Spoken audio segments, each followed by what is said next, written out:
Guys welcome back. तो देखते हैं, नूरा Fatehi new song is the most vulgar song ever. यह तो हमें भी पता चल गया है। तो चलो वीडियो शुरू करते हैं। वीडियो शुरू करने से पहले अगर आप चैनल पर नए हो और आपने अभी तक सब्सक्राइब नहीं किया तो जल्दी से पहले सब्सक्राइब के बटन और बेल आइकन को क्लिक कर लो ताकि आपको हमारे सारे न्यू वीडियोस के नोटिफिकेशन मिल जाएं जैसे हम अपलोड करें। अगर आपको वीडियो पसंद आता है प्लीज़ लाइक एंड शेयर। चलिए शुरू करते हैं। हमें दुख हुआ पता करके कि ये कन्नड़ा का सॉन्ग था। कन्नड़ा मीन्स आपके कर्नाटका। कर्नाटका मीन्स कर्नाटका की कौन सी बेस्ट सिटी है? बैंगलोर। इट इज़ शॉकिंग कि वहाँ से भी ऐसे सॉन्ग्स बन सकते हैं। पर ये पता नहीं मुझे कि क्या जो कन्नड़ लैंग्वेज में एक्चुअल सॉन्ग था उसका एग्जैक्ट इन्होंने बनाया कि इन्होंने वर्डिंग ही चेंज कर दी। आई डोंट नो, वो भी बात है ना। हो सकता है जो हिंदी में किया उसको इन्होंने इतना गंदा कर दिया हो, पर दूसरा जो अगर कन्नड़ लैंग्वेज में था वो क्या बड़ा क्लीन था, वो भी पता करना चाहिए। चलो इतना ना हो, पर क्या वो अच्छा सॉन्ग था, ठीक सॉन्ग था कि वो भी गड़बड़ी था कि यही था, ऐसा ही था, ये भी पता करना पड़ेगा। तो चलो वीडियो शुरू करते हैं। A lot of the songs that I did, the lyric were about love or about romance. It's nothing vulgar, so there was no need to attach vulgar imagery to it. Right? Like fame is a drug. Money is a drug. If you don't have self-control, if you're not disciplined, if you don't fear God. ओ मोरक्कन विश करने हो गया art of living का शिविर खत्म। इधर इंजीनियरिंग की क्लास। डेविल आ जाएगा। Fame is a drug, money is a drug. Devil आ भी गया और तेरे साथ रिंगा रिंगा रोजेस खेल भी गया। और फेम और मनी ड्रग्स है। ड्रग्स दोनों चीजें ड्रग्स तभी तक लगती है जब तक दूसरे कर रहे हो, क्योंकि इन दोनों चीजों के नशे का सबसे बड़ा एग्जांपल तुम हो। क्योंकि अगर इन दोनों चीजों का नशा तुम्हारे को ना होता नूरा, तो इतना गिरा हुआ गाना तो तुम नहीं करती। But of course, keeping it classy and elegant, good enough for kids to watch it and families to watch it, is a balance that one needs to find. Elegant, classy, बच्चे और फैमिली एक साथ देख पाए तुम्हारे गाने। इस गाने में तुम्हारा ब्लाउज इतना। मैं खाली इसी गाने की बात नहीं करी, मैं तो बाकी गानों में भी जब इसको देखती हूँ, जितने भी मैंने इसके गाने देखे, देव नॉट बीन ऐसे कि बच्चों को आप दिखा सकते हो, बच्चे देख सकते हैं। उसकी ड्रेस उसके तो कभी नहीं थे ना, वो डांस मूव्स ना वो ड्रेस। क्या बात कर रहे हो यार? जॉनर की बात कर रही है। पता नहीं इसने कौन से ऐसे ये तो चली ही आई है, पॉपुलर ही इसी वजह से हुई है। ये तो आइटम सॉन्ग्स करके किया, और आइटम सॉन्ग्स तो हमें पता ही है। और ये आइटम सॉन्ग्स को एक अलग लेवल पे लेके जा चुकी है, जिस तरह से वो कपड़े और डांस मूव होते हैं। या exactly, that is truth. Elegantly tight है ना नूरा। ये oil tanker straight of Hormuz में भी क्या फंसे होंगे जो यहाँ फंस जाए। तुम्हारे फैमिली ओरिएंटेड गाने देखकर छोटे चिंटू की चड्डी में चुलबुलाहट बढ़ जाए और चिंटू के पापा की संदूक में रखी बंदूक ठाई से चल जाए। तो हाँ, तुम्हारे गाने नूरा फैमिली ओरिएंटेड तो हुए। In between, yeah, you have those songs where it's only about looking sexy and selling that and nothing else. ये तो यही करती है। पास हुई थी क्या Priyanka? Isn't that exactly what you are doing? Exactly. Skin in the name of dance. I always term them as dance-oriented songs, performance-oriented. साथ वाले बंदे को देखो, साथ वाला जो बंदा था, अभी दिखाती हूँ मैं, देखते हैं दिखता है। हाँ, ये वो भी उसको अजीब तरह से घूरता हुआ देख रहा है कि तू बोल क्या रही है, हैं? कुछ सोच के तो बोल ले, तू करती क्या है, कौन से डांसेस करती है, तेरे मूवमेंट्स, तेरे कपड़े, तुम डे वन से जो आई यही काम किया है और बात क्या कर रही है? हद ही होगी लोगों की। मतलब सफेद झूठ सुनाता, ऐसे झूठ को क्या बोलूं, मैं तो समझ नहीं आ रहा। Oriented songs, and that's what they are. It's about performance and dance. Performance. किसी और के बारे में बात करें, अपने बारे में बात नहीं करें। ये चाहती थी कि मैं ऐसा कर पाऊं पर कर नहीं पाई थी कि ऐसी बनूं, पर उसका बिल्कुल उल्टा किया। किसी और के बारे में बता रही है, अपने बारे में नहीं बता पर ये उसका पूरा उल्टा करती है। फ्यूजन की बकलावा मिठाई मोरक्को से मंगवाती हो क्या? 100 बातों की एक बात है, तुम्हारे आइटम सॉन्ग्स या फिर कोई भी item songs for that matter फिल्मों में टैलेंटेड परफॉर्मेंस के लिए नहीं रखते प्रोड्यूसर्स। उनको लगाना है छपरी ऑडियंस की पेंट पे टेंट और लंगोटे की शांति में क्रांति लानी है। तुम्हें क्या लगता है तुम्हारे इस गाने में सरके चुनर तेरी सरके वाले गाने में, जहाँ पे तुमने 3 साइज छोटा ब्लाउज पहना है और इस 3 साइज छोटे ब्लाउज के ऊपर से तुमने अपना 3 इंच का बल्लू 300 बार गिराया है, इस गाने में तुम्हारी परफॉर्मेंस देख के कर्नाटका का सुब्रमण्यम सुब्बुमूर्ति ताली बजाकर बोलेगा ब्रावो सेन्योरिटा ब्रावो। कर्नाटका का बोला ना, बिकॉज वहां से it was made in Karnataka, that's the problem. Kannada सुनते ही वो अपनी स्कूटी में रेस देगा और रात बेहोशी में काट देगा। And this is an undeniable fact that you are selling sleaze and you know it. There's nothing wrong with being sexy. I think it's a part of our femininity. It's something that we're blessed with. No, you're not blessed with. इसने इतनी plastic सर्जरियां करवाई होंगी ये सब करने के लिए, क्योंकि ऐसी चेक करना, इसने प्लास्टिक सर्जरियां कराई स्पेशली। दिमाग तुम्हारे में है थोड़ा थोड़ा। Of course there is nothing wrong with being sexy, लेकिन sexy This is not sexy. Outright vulgarity पे उतर आना तो बिल्कुल ओशो के भेष में आसाराम बापू बनने वाली बात हो गई ना। नोरा जब इंटरव्यूज में मुंह फाड़ती है ना, इसको लगता है अरे यार मैं गोरी हूं, फॉरेनर हूं और एक्सेंट में इंग्लिश भी बोलती हूं, और ये मुझे सुनने वाले साले पुष्पा छाप मान ही लेंगे जो बोलूंगी। Whenever I was promoting Dilbar, Saki, I always termed them as अगर आप इसकी वैसे देखो, she is not beautiful.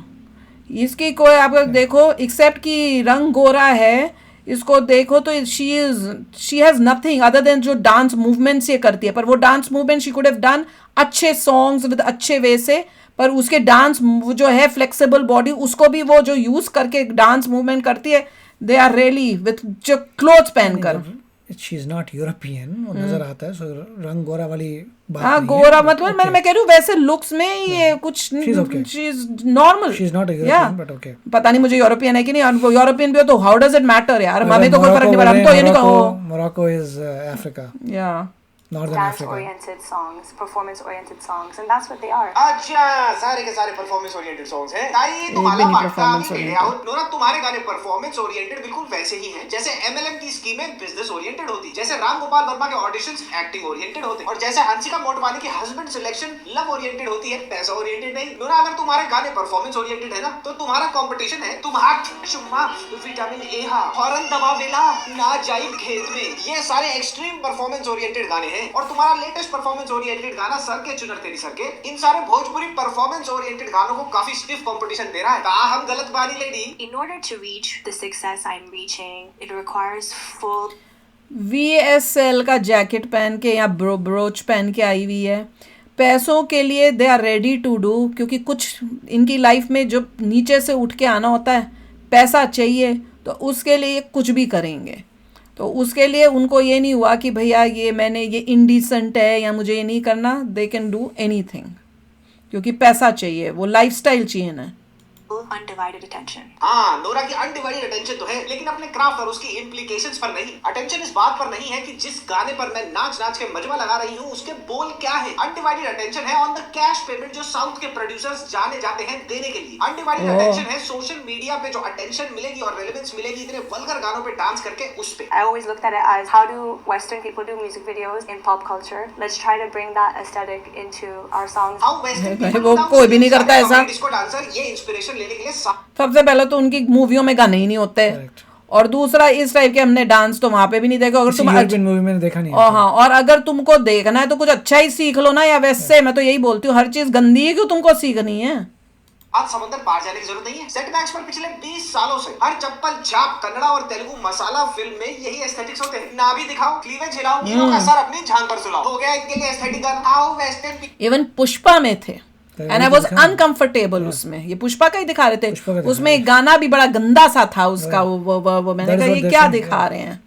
People do, अरे एंजल प्रिया, इनको वेस्टर्न एस्थेटिक नहीं गीली नाभि में उंगली समझ आती है। हाय गाइस, मैं हूं मिस्टर शैन, क्या प्रेशर। और क्या आपने कभी सोचा है कि हम एक ऐसे देश में रहते हैं जहां संतोष जैसी फिल्में बैन हो जाती हैं, जहां किसी एक्ट्रेस के ऑरेंज कलर की बिकिनी पहनने पर धर्म के रक्षक बवाल कर देते हैं, और जहां इंडियाज गॉट लेटेंट जैसे शोज को संस्कृति भ्रष्ट करने वाले शोज बताकर बंद कर दिया जाता है। लेकिन यहाँ वाहियात ओछे और महिलाओं को एक्सट्रीम वल्गैरिटी, एक्सट्रीम ऑब्जेक्टिफिकेशन से पोर्ट्रे करने वाले गानों को बिना सुने बिना देखे ही अप्रूव कर देता है। और इसका अप्रूव किसने कर दिया? एग्जांपल है नोरा फतेही और संजय दत्त का नया गाना जो एक कन्नड़ा फिल्म से है और इसको डब करा गया हिंदी में, और गाने का नाम है सर के चुनर तेरी सर के। तो चलो तुम्हें आज कन्नड़ा सिनेमा का एक बहुत ही कल्चर वाला, बहुत ही रूटेड वाला, रूस बम्बा वाला गाना सुनाता हूं जिसको हिंदी में डब करा गया। और इस गाने के लिरिक्स, इस गाने के बोल सुनते ही ना गुलजार साहब अपनी कलम से सिहाई छिड़क कर रिटायरमेंट ले ले तो मेरा भी नाम बदल के आयशा खान का क्रश रख देना। और हाँ, एक बात ध्यान रखना, मैं इस गाने की वीडियो नहीं दिखा पाऊंगा क्योंकि ये गाना जिस फिल्म का है उस फिल्म का हीरो है ये भसोड लाइट, और इस फिल्म की प्रोडक्शन कंपनी है केवीएन, जो अपनी हर वाहियात फिल्म या गाने के रिलीज के बाद अपनी फटी लेकर कॉपीराइट मारते डोलते हैं यूट्यूबर्स को। तो भैया वीडियो तो नहीं दिखा पाऊंगा गाने की, लेकिन उस गाने के स्क्रीनशॉट्स जरूर डाल दूंगा रेफरेंस के लिए थ्रू आउट दिस वीडियो। तो आगे बढ़ते हैं और शुरू करते हैं honestly saying.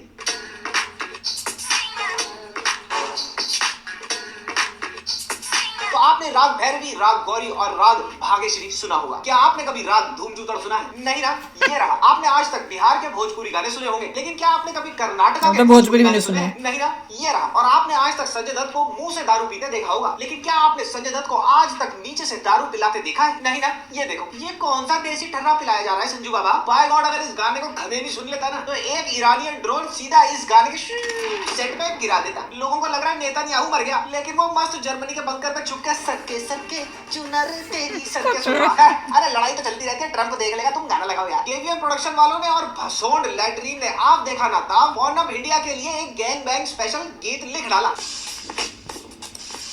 I'm not even kidding with you. ये गाना इतना वल्गर है कि it should be banned right away, not only in Hindi but in all other languages that it has been dubbed in. तो ये eye watering, heart numbing और पेशाब की थैली टचिंग गाना शुरू होता है और शुरुआत में ही हमें पता चल जाता है कि ये शराब हमें किसने दिया। ये इसने। और ये जमाल मोटा सुपर मॉडल कौन है? ये वही लेबनान का जिन्न है जिसने अपनी फिल्म मार्टिन द लैट्रिन में हर 6 सेकंड में तो पता अब लैट्रिन फिल्म आई और लोगों ने वो फ्लश कर दी। लेकिन ये भी कम नहीं है, ये भी कब्जी वाला लेटा है, ये एक फ्लश में थोड़ी जाएगा। एंड हेंस ये बिना बुलाए और सबके ना चाहते हुए वापस आ रहा है अपनी फिल्म स्केडी द डेविल लेकर। अबे ये टाइटल में अपना नाम सुन के डेविल भी कहे। बाय गॉड, अगर इसको लैट्रिन फिल्म के बाद काला पानी की सजा हो गई होती ना तो ये जीरे का दाना अंडसंड गानों वाली पिक्चरों के गरम तवे पर यहाँ से वहाँ हिचकोले ना खा रहा होता। बहरहाल ये गंडमरी ढोलक आगे बजती है और फिर कुछ ये बोल आते हैं, धक धक दिल ये मेरा धड़के, हल्लू से मेरा पल्लू तू थाम ले। अब यहाँ तक जैसे कि नोरा फतेही कहती है, ये नोरा का typical family friendly performance oriented dance number लग रहा था। संजू बाबा भी वही 3-4 पैक टिकाए सेट पर आए लग रहे थे, तो लगा चलो सब कुछ ठीक ही है। फिर फटाक देरी से नेक्स्ट शॉट चेंज होता है और ये देखो 2 दर्जन भसोंड केकड़ों के बीच ये तिलापिया मछली चूड़े लोग हैं साथ में जो दिखा रहे हैं, ऐसे गिरा क्योंकि परफॉर्मेंस ओरिएंटेड है ना गाना। और इसके बाद इस गाने में जो लिरिक्स लिखे नहीं गए, थूके गए हैं, माशाल्लाह सुभान अल्लाह, किसी लीचड़ लिरिसिस्ट रकीब आलम ने अपनी कलम से लफ्जों को मूदा है। इस लिरिसिस्ट के शब्द और बोल सुनकर गालिब अपनी कब्र में 3 बार लोटे खाकर 2.25 बार और अल्लाह को प्यारे हो जाए। तो जरा अब अपनी तशरीफ की टोकरी बांध लीजिएगा, क्योंकि इस लंगोट में गुदगुदी कर देने वाले गीत के बोल, पेचीदा बोल मैं आपको सुनाकर समझाने वाला हूं। मैं नहीं सुन सकती, माफ करिएगा, काफी नामुनासिब यानी कि इनअप्रोप्रिएट बोल है। पहले मेरे को तो पता नहीं ना, मेरे को तो नहीं सुनना। अंदर वो डाले, नीचे एक बूंद ना छपाक से गिराए, नीचे एक बूंद न गिराए, खाली करके निकाले, खाली करके निकाले। मुझ पे ना गिराना मुझे लगता है डर। देखिए जरा, देखिए मुशायरा, गौर फरमाइए, कितनी गहरी बात कर गया यहाँ लिरिसिस्ट टोपा रकीब आलम, आप समझे नहीं। मैं आपको इन लफ्जों की गहराइयों से रूबरू कराता। तो ये लिरिक्स कहना चाह रहे हैं कि ये जंगली और बदसलूक खातून बात कर रही है कि मियाँ पहले उठा लेते हैं उनका लहंगा, इसके बाद आदम और खातून में गुफ्तगू थोड़ी सी ज्यादा संगीन हो जाती है और फरमाया जाता है मियाँ की शर्मगाह में रखे उनके आजो तनाजुल के बारे में, और बताया जाता है कि कैसे मियाँ अपनी बंदूक की गोलियां मोहतरमा की अनादाम निहानी से खाली करके ही निकालते हैं। वाह वाह मियां रकीब आलम, क्या बोल लिखे हैं मियां, एक बार कहीं दिख जाओ ना तुम्हारे चूतड़ों पे 4 मीनार बना दी। अब इसके बाद मैं तो नहीं सुन सकती, तो I can't deal with it, क्योंकि इतना अगर गंद लिखा हुआ है तो भाई हम तो नहीं सुन सकते। उन्होंने बहुत अच्छे तरीके से उर्दू में पेश किया है, मगर पॉइंट यही है कि it is very trash, extremely trash है।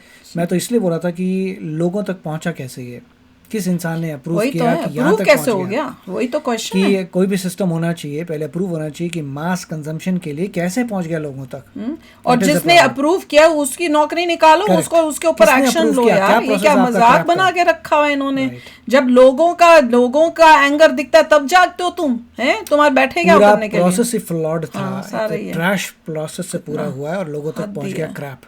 तो ये तो इंडिया को अपने प्रोसेस को देखना है कि how come this crap has reached people. या और ये जो है प्रोसेस जो भी इतना गंदा है कि क्रैप बढ़ता जा रहा है, थोड़े से लेवल से और ऊंचा और ऊंचा ऊंचा, अब उसने सारी लिमिट ही क्रॉस कर दी है क्रैप होने की। मतलब इतना गंद सोसाइटी अब जाके पुशबैक कर रही है, मगर ये सोसाइटी में ऐसे सिस्टम होना चाहिए कि ये लोगों तक ही ना आ पाए। और फिर जैसे हम लोग जब दूसरी मूवीज में बोलते हैं कि ये गलत है, वो है, तो वो कहते हैं नहीं इसको ए रेटेड कर तो दिया है, ये तो वो है, आप पता नहीं कौन सी दुनिया में हो, आजकल ये सब नॉर्मल है। तो भैया ये भी नॉर्मल हो जाएगा फिर, अगर वो नॉर्मल हो गया तो एक कदम और धीरे धीरे नॉर्मल इस लेवल तक पहुंच जाएगा, अगर आप ठीक तरह से नॉर्मल क्या है उसको समझ के उसको वहां पे स्टॉप नहीं करते हो। तो एनीवे, आप भी शेयर करना अपने थॉट्स। चलते हैं, मिलेंगे नेक्स्ट वीडियो में बहुत ही जल्द। Till then take care and bye bye. तो अगर आप मेरे इस चैनल पे नए हो तो जल्दी से सब्सक्राइब के बटन को हिट करो और बेल आइकन को क्लिक करो ताकि आपको मेरा जब नया वीडियो मैं लगाऊं आपको उसके बारे में जल्दी से पता चल जाए।